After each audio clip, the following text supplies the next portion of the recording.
Saludos, bienvenidos. Abrimos nueva edición de La Lengua Desatada. Este tiempo para hablar de palabras y a través de las palabras también de otros muchos asuntos, hoy concretamente de botánica. Para ello está con nosotros Raúl de Tapia, que es botánico y al mismo tiempo también es Raúl Alcanduerca, esa es su versión más literaria. ¿Qué tal, Raúl? ¿Cómo estás? Bien, bien, encantado con esta llegada ya de la floración. Pues sí, ya estamos en primavera y de eso vamos a hablar hoy, de la primavera y todo lo que conlleva. Yo decía que tú tienes esas dos vertientes, siempre lo digo, ¿no? Te presento siempre como Raúl de Tapia, Raúl Alcanduerca. En esa vertiente literaria te tengo que dar la enhorabuena por un pedazo de premio, que es el premio Cristóbal Castillejo, que se ha entregado recientemente. Raúl, cuéntanos. Sí, Ciudad Rodrigo instaló este premio el año pasado y está empezando a coger ya un buen cuerpo. Y pues en ese alarde que tiene uno a veces seguramente de ignorancia, presenté un poema basado en esa visión de los campos de guerra, como la batalla de Ciudad Rodrigo, con un barrizal cubierto de sangre y solo los muñones de los árboles quemados. Y pensé cómo harían las golondrinas esa primavera después de una batalla los nidos, porque harían una labor de alfarería mezclando barro y sangre, ¿no? Entonces me imaginé esos nidos compuestos de la sangre de unos y de otros, de todos los que batallaron, y así se levantó el poema. Lo presenté con la menor de las intenciones, en ese sentido de, bueno, pues ya que está escrito, lancémoslo, y mira, me alegro de esa circunstancia, ¿no?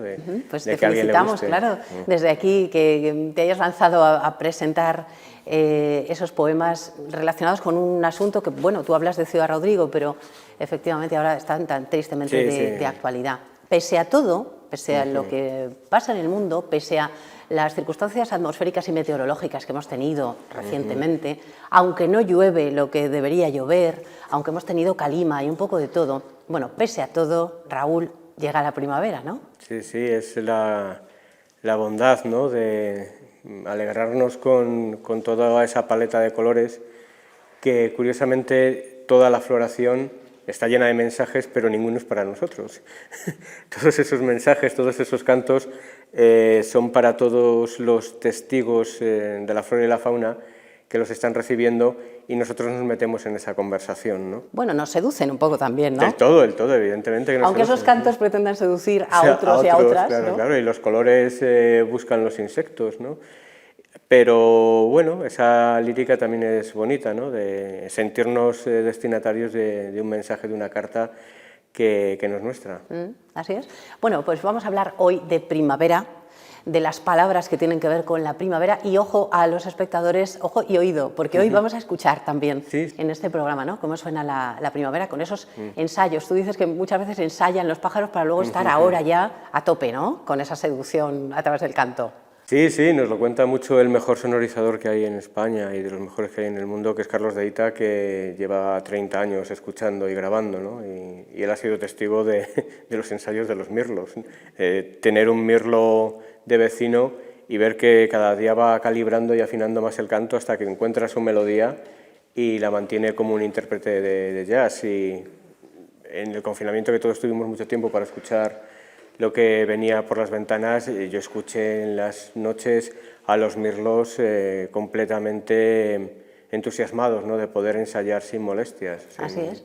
Bueno, la palabra mirlo es una de las que salieron en nuestra versión confinada, porque es verdad que cuando estábamos en casa poníamos más el oído a lo que se veía desde la ventana o el balcón, y esa propia palabra en sí ya es preciosa. Pero ¿y qué me dices de la palabra primavera? Que no nos paramos a pensar en lo que significa, ¿no? Sí, sí, muchas veces estamos tan acostumbrados a escuchar determinados vocablos que ni te planteas qué hay detrás, ¿no? Y primavera, yo interpreto que todos tenemos claro que hay una parte de primera, ¿no?, de primus, la hora prima, la hora prima del día, que además es la más canora. Y tenemos primarius, que viene a contarnos qué es lo primero. Cuando queremos que algo prevalezca, que esté antes de lo demás, lo hacemos primar, para que esté en cabeza. Y me encanta la expresión de primores, ¿no? Los primores son aquellas pequeñas sutilezas, detalles que para muchos es lo primero, pero para otros se queda totalmente eclipsado. Y primavera al final se compone de primus y de vera, ¿no? De primicia del verano, vera de verano. Y ha habido en los tiempos pasados una ordenación de las estaciones un tanto distinta, más que distinta, más matizada, ¿no? Porque había la primavera, que era la primicia del verano, los calores que van llegando y van haciendo que las flores saquen toda esa paleta a la que hacíamos alusión. Luego está el verano, donde los calores ya son intensos, y luego estaría el estío, que sería la parte postrera del verano, donde las temperaturas se desatan, ¿no? Entonces esa primavera es esa primicia del verano. Me gusta mucho eso de la primicia, porque para nosotros en el mundo de la comunicación la primicia es la primera noticia de algo, ¿no? El medio que da la primicia. Sí, y primicia en realidad la RAE lo define como el primer fruto de cualquier cosa. Cualquiera de ellos sería una primicia. Esta es la primavera, el principio, el inicio ya de camino al verano. Y en esta primavera, si nos fijamos un poquito alrededor, aunque sea en la propia ciudad, nos fijamos en los árboles, veremos todavía muchos nidos que resulta que no les ha dado tiempo, pensamos, a los pájaros a hacerlos este año, ¿no? Hay nidos del año pasado y nidos de este ya. Sí, se dan las dos circunstancias. Las golondrinas este año se adelantaron muchísimo, en enero estaban ya remozando sus nidos, porque ellas sí conservan los nidos de un año para otro, pero la mayor parte, el 70-80% de las aves los hacen de nuevo, por una cuestión de sanidad en el nido. Los nidos se llenan de muchos ácaros, de pequeños microorganismos que afectan a la salud de los pollos, entonces prefieren rehacerlos, en el sentido de hacerlos por completo, no remozarlos. Hay algunos que sí, que se remozan, como sería el caso de las golondrinas o de los aviones comunes que vuelven a esa labor alfarera y los retoman. Pero la mayor parte de los que vemos se descomponen y se caen. Y en este momento del arbolado, en el que todavía las hojas están ahí empezando a salir, pero solo despuntan, ¿no? Están los botones reventando casi. Lo que nos vamos a encontrar fundamentalmente son los nidos de las urracas, que los vamos a identificar porque tienen esa forma de bola, una forma redondeada muy característica. Cuando se ha caído la cúpula va a quedar como un gran cuenco, un cuenco muy grande, es como si viéramos una hemisfera. Y luego los otros que identificamos con facilidad en cuanto miremos a cualquier arboleda o los árboles de las calles son los nidos de tortolas y palomas, porque son nidos en plato que están colocados en las ramas que van paralelas al suelo y que parece que están tendidos, parece que te lo están ofreciendo, ¿no? ese nido. Esos son los de nidos y palomas, que son un alarde de micado, porque con 50 o 60 palos ya te levantan un nido que tiene que guardar el equilibrio, que tiene que sujetar los huevos, que tiene que sujetar a la paloma. Es decir, es una labor de ingeniería, en este caso también, pues eso, muy japonesa, porque es muy sencilla, pero cumple su función. Qué arquitectura con tan poca cosa, ¿eh? Sí, tanto y tanto. Bueno, y hablamos de nidos y hablamos de nidales. ¿Hay diferencia entre una palabra y otra? Sí, fíjate que la palabra nido es de las que menos sinónimos tiene en España. Yo por más que he intentado encontrarlos, porque me parece la más bella creación artística de la naturaleza, los nidos, he encontrado muy poquitos, y los nidales realmente terminan haciendo en muchos casos alusión a la zona donde ponen las gallinas, el nidal, ¿no? Donde van a colocar los huevos y luego los vamos a retirar. Y también a los habitáculos, las hornacinas, donde las palomas de palomar tienen en esos huecos de adobe su lugar para la puesta. Eso, ¿no? Lo llamamos también nidal. Sí, es una de las expresiones que se utiliza para ver dónde se van colocando ordenadamente las palomas. Me hace mucha gracia porque la primera vez que entré en un palomar en Doñinos de Salamanca con mi hija, era un palomar abandonado, pero estaba lleno de nidales, tenía una estructura preciosa en ladrillo cara vista. Y mi hija miró y me dijo, ¿dónde están los libros? Digo, ¿qué? Dice, pero esto no era una biblioteca, porque la estructura era exactamente igual, y me pareció una bellísima metáfora, ¿no? Es verdad, sí, qué cosa más bonita, no lo había pensado, pero ves, los niños a veces tienen una visión mucho más clara de las cosas, ¿no? Lo primero que se les ocurre, a nosotros a lo mejor no nos ha pasado por la cabeza. Hay otra palabra que es oraco. ¿El oraco qué es? Los oracos son igual, son los nidales que se hacen en los huecos de adobe, de la pared de adobe. En los palomares, cuando cogemos un palomar, como esta pieza cerámica, si lo viéramos en el interior tendría varios círculos concéntricos, que son círculos conformados por esas paredes, y en esas paredes es donde se horada el oraco, el hueco, que va a conformar el nidal. ¿Bien? Esos huecos tienen también una comunicación con el exterior a través de estos otros, que los tenemos aquí, que son las troneras, que es por donde salen las palomas, ¿no?, al vuelo, y que tienen una vinculación positiva con el palomar, por ser la paloma el representante de la paz, pero la palabra tronera tiene un origen horroroso. Suena feo, ¿no? Porque es, claro, es el agujero de los truenos, Claro. Las troneras era por donde salían los cañones en los barcos. Esas tapas que se levantan y que sale Claro, el cañón, eso eran suena bélico, las no troneras. suena nada pacífico. Todo bélico, absolutamente bélico.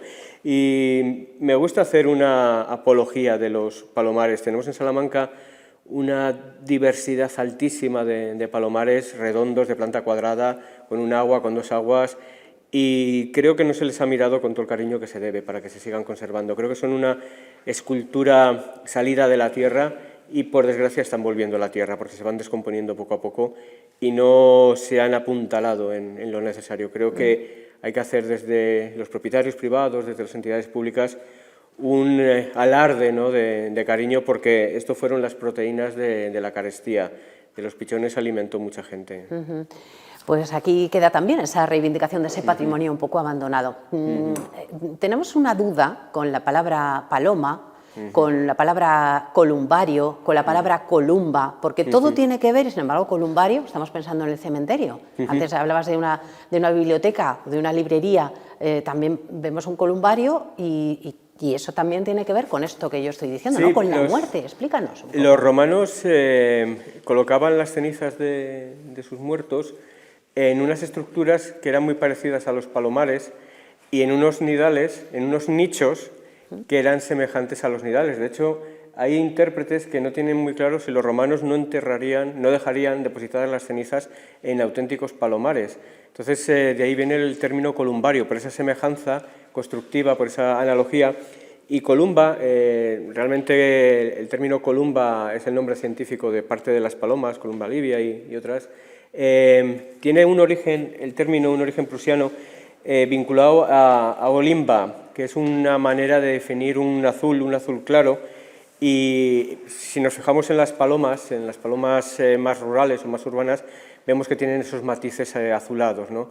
De ahí que seguramente el enganche del color azulado de la golimba lleve a columba y de columba lleve a paloma, ¿no? Hay siempre un conjunto de huecos en el hilvanazón de las palabras, pero a mí me parece bellísimo que el azul paloma le dé nombre en parte a las palomas, pero también le dé como columbario bautizo valga la antagonía, a las cenizas de los que marcharon, ¿no?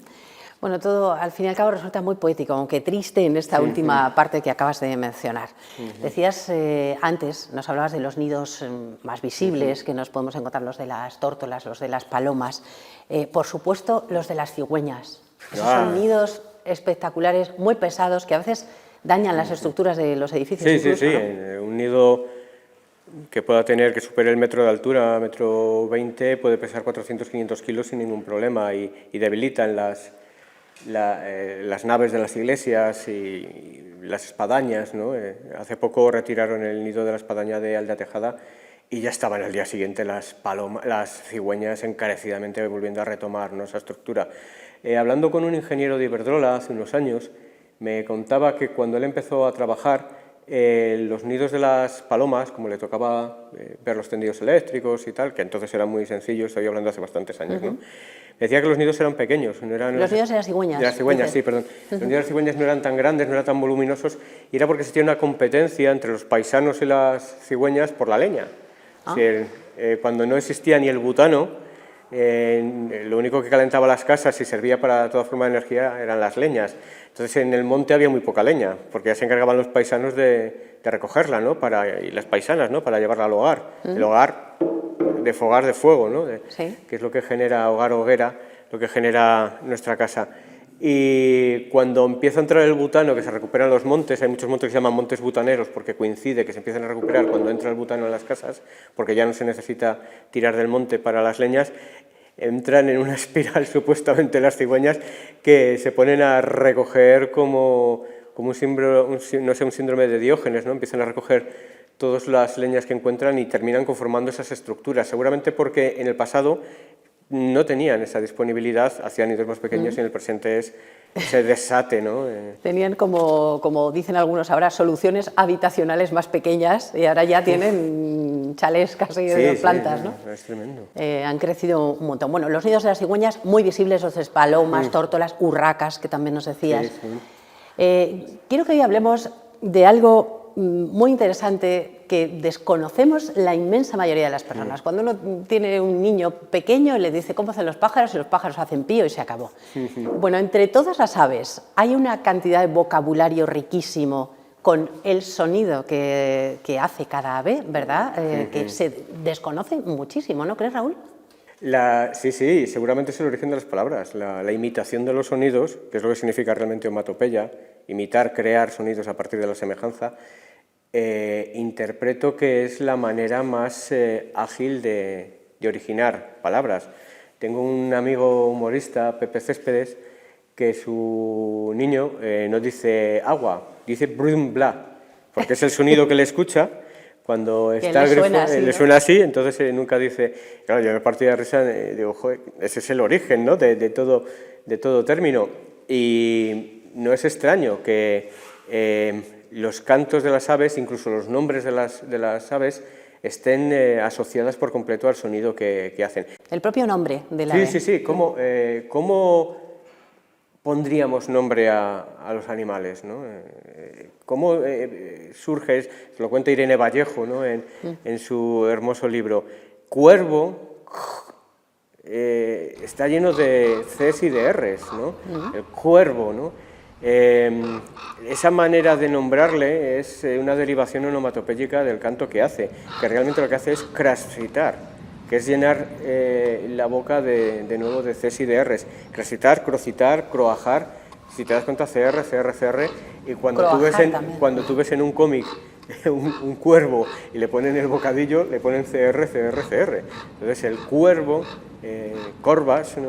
Corax, crascita, que es un término preciosísimo, ¿no? Pues este es el primer término que apuntamos varios, has dicho, croajar o crascitar, ¿no? Es lo que hacen los cuervos. Las palomas, ¿qué hacen?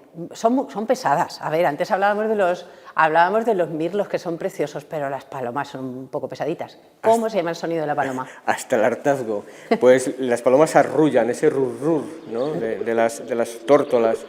También gorjean, porque de nuevo hay una reiteración de la R. Y también zurean, como la palabra zurita, ¿no? La paloma zurita, ese zurita va a hacer también alusión a ese zureo, a ese sonido, que tratamos de componerlo sobre todo con consonantes, metiéndole alguna vocal entre ellas para poderlo pronunciar. Para poderlo ¿no? decir, claro. Pero el arrullo y el zureo es propio de las palomas y de las tórtolas. Pues palomas y tórtolas arrullan o zurean. Y vamos con las perdices. La perdiz roja. Además, tú me dices que la perdiz roja tiene un sonido específico que me encanta la palabra. Cuéntanos cuál es. Ajear o corechear. Ajear o corechear. Yo creo que todos los que hemos tenido abuelos o abuelas vinculados al campo, de pequeños nos han hecho imitar el canto de la perdiz, ¿no? Llenando la boca y... Es verdad, llenando los mofletes, los mofletes y soltándolo, ¿no? Todo eso se ha perdido, eso lo cuenta mucho Gabriel y Mayalde, ¿no? Nuestros folcloristas, que se ha perdido el canto incluso en la imitación de los animales, que cuando éramos pequeños formaba parte de la normalidad, de la habitualidad. Y la perdiz también, como te pille un macho un poco enarbolado, insistente, puede ponerte la cabeza como un bombo. Recuerdo un macho cantando en Doñana, estábamos durmiendo al pie de la playa y tuvimos la suerte, entre comillas, de que se nos colocara en una duna detrás, y yo creo que estuvo cantando más de 2 horas. Y yo decía, por favor que encuentre novia, por favor que encuentre novia, porque si no mañana, por favor, que ligue ya. Mañana va a volver, ¿no? Oye, las codornices tienen un sonido también específico, ¿no? Sí, la codorniz, fíjate, la codorniz que antes era un ave hiperabundante y ha descendido la población a unos niveles preocupantes, ¿no? Me contaba Delibes que cuando migraban y venían de África, en Andalucía llovían codornices. había lluvia literal de codornices porque al pasar el estrecho venían tan cansadas de ese vuelo incesante por ambos mares, ¿no? Por el Caballete, que es como se llama a la zona en la que se juntan el Atlántico y el Mediterráneo, el Caballete, y se diferencia ahí dos colores distintos, pues agotadas en la zona de Tarifa, un poco más adelante, se desplumaban, entonces llovían codornices, no ha vuelto a llover codornices nunca más. Y ellas tienen un canto muy repetitivo y le llaman buen panay, porque si tú repites de manera constante buen panay, buen panay, buen panay, recuerda muchísimo a ese canto, ¿no? Que ellas van a reiterar.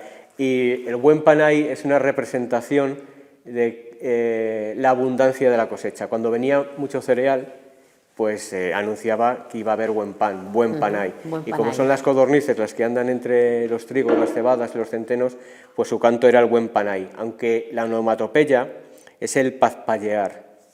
De nuevo repite pazpallear. pip, pipí. Pip, pipí, es un triptongo que se está repitiendo a lo largo del canto. Bueno, no nos queda mucho tiempo, pero quiero que al menos mencionemos otros nombres. Sí, sí. Las cigüeñas, que hemos hablado antes de ellas, que dicen que machan ajo, ¿no? Dicen. El machar el ajo, el crotorear, y el sonido de la cigüeña es la primera onomatopeya que está registrada en la historia, en el poblado sumerio, porque está recogido como la calaca. Y si repetimos seguidamente la calaca, nos recuerda a ese crotoreo de recibimiento que tienen las cigüeñas. De las cigüeñas, es verdad. El pito picapinos. ¿Qué hace el pito picapinos? El pico relincho, el relinchón o pico caballo, que le encantaba contar la Delibes en el disputado voto del señor Cayo, y es que hace un canto que es así.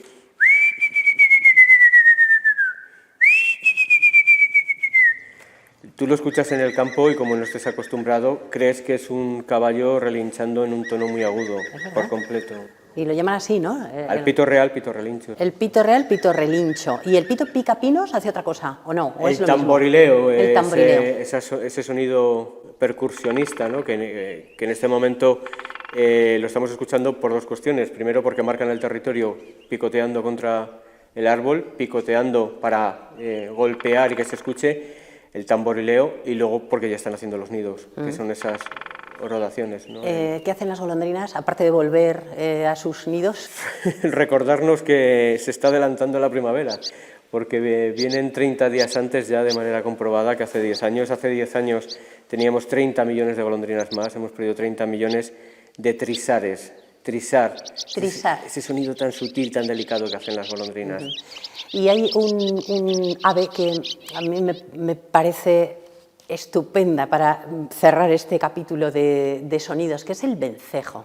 El vencejo es el sonido del convento de San Esteban en primavera-verano. Es ese sonido del girriar, que lo llama Araujo, ¿no? Un sonido agudo, muy cortante, que a mí a veces me pone nervioso porque coincidía con la época de los exámenes. ¿Sí? Y cuando escuchabas los vencejos entrabas en tensión. Hay que meterse a estudiar, ¿no? Y que nuestro querido Paco Blanco ha recogido en los pueblos de Salamanca como los guirres, por ese girriar. De nuevo ese nombre común, ese nombre vernáculo, viene del canto del ave. Pues este ha sido un paseo por los sonidos del campo en primavera. Nos queda tan poco tiempo que no quiero que nos olvidemos de nuestras secciones habituales, nuestro libro, para empezar. Bien. ¿Qué nos traes hoy, Raúl? Pues os traigo El sonido de la naturaleza, de Carlos de Hita. No podía ser otro, ¿eh? Mi querido Carlos, que ha hecho lo mejor que podía hacer, que era enamorarnos de los cantos de las aves, y es un libro para leer con el móvil, curiosamente, porque en su descripción sonora del canto del ave, viene un código QR en el que tú, al fotografiarlo, te va a salir el enlace para poder escuchar el canto de esa ave que él lleva grabando tantos años, teniendo una de las mejores pinacotecas naturales. O sea, lo bueno es llevarte el libro, el móvil, y vas leyendo y al mismo tiempo combinando, vas sí, escuchando. lo puedes escuchar en casa como preparación a una salida y luego disfrutarlo. Y luego lleva las ilustraciones de Francisco Hernández, que son una auténtica maravilla. Un muy buen libro de Anaya Turín. El sonido de la naturaleza, de Carlos de Hita, un experto, un sabio de estas que cosas. Lo tendremos dentro de poquito aquí en esta biblioteca. Bueno, pues vamos, lo queremos tener con nosotros también a Carlos de Hita. Bueno, antes de irnos, tengo aquí preparada la caja, la palabra el boli. A ver qué metemos ahí en la caja. El término crashcitar. Crashcitar, me encanta. El sonido de los cuervos, lo escuché hace poco en un palomar abandonado en Villafáfila, no había nadie. y se pusieron a crascitar los cuervos y tenía una sensación de fin del mundo tremenda, ¿no?, en esa soledad.